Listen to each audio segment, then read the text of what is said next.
સૌરાષ્ટ્રના રાજકોટમાં ધમધમતી જિલ્લા અદાલતનું હવે આખરે 75 વર્ષ બાદ સ્થળાંતર થવા જઈ રહ્યું છે। આ નવી કોર્ટનું નિર્માણ રાજકોટના નવા રિંગ રોડ 2 પર એટલે કે જામનગર રોડ પર ઘંટેશ્વર નજીક આ અદ્યતન કોર્ટનું નિર્માણ થયું છે। ત્યારે આગામી 6 જાન્યુઆરીએ આ કોર્ટનું ઉદ્ઘાટન સુપ્રીમ કોર્ટના ચીફ જસ્ટિસના હાથે કરવામાં આવશે। ત્યારે રાજકોટ કોર્ટ ભવનમાં અત્યારે ઉત્સાહનો માહોલ જોવા મળી રહ્યો છે। ત્યારે લોકલ ન્યૂઝ 18 ગુજરાતી મારફતમાં આ ડ્રોનથી આખી કોર્ટ દેખાડવામાં આવી છે અને આ કોર્ટમાં કઈ કઈ પ્રકારની સુવિધાઓ રહેશે તે આપણે જાણીએ। નવા કોર્ટ બિલ્ડિંગનું ઓપનિંગ થવા જઈ રહ્યું છે ત્યારે વકીલોમાં ખુશીનો માહોલ છે, જાણે દિવાળીનો ઉત્સવ હોય એ પ્રકારનો માહોલ છે। એટલા માટે એ માહોલ છે કે સીજેઆઈ જ્યારે કોઈ ડિસ્ટ્રિક્ટ કોર્ટના ઓપનિંગમાં આવ્યા હોય એવો આ ઇન્ડિયાનો પ્રથમ બનાવ છે।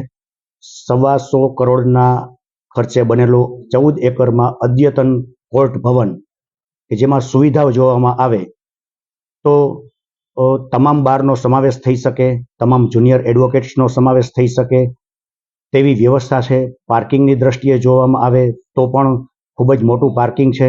એ ઉપરાંત એડવોકેટ્સ માટે રાજ્ય સરકાર દ્વારા અલગથી 2150 વારની આસપાસ જગ્યા ફાળવેલ છે અને એ જગ્યા ઉપર એડવોકેટ્સ માટેની વ્યવસ્થા ભવન ઊભું કરવા માટે અંદાજે 355 કરોડ રૂપિયાની આસપાસની ગ્રાન્ટ ફાળવેલ છે।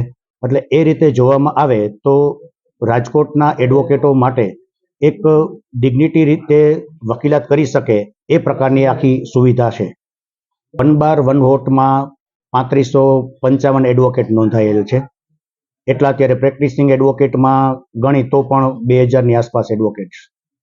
અહીંયા જો જૂના કોર્ટ બિલ્ડિંગમાં જોવામાં આવે તો એક તો ટ્રાફિક ખૂબ જ વધારે રહેશે, એ ઉપરાંત થોડી સંકળામણ, સુવિધાનો થોડો ઘણો અભાવ રહે, પાર્કિંગમાં આ તે બધી મુશ્કેલીઓ પડતી હોય છે।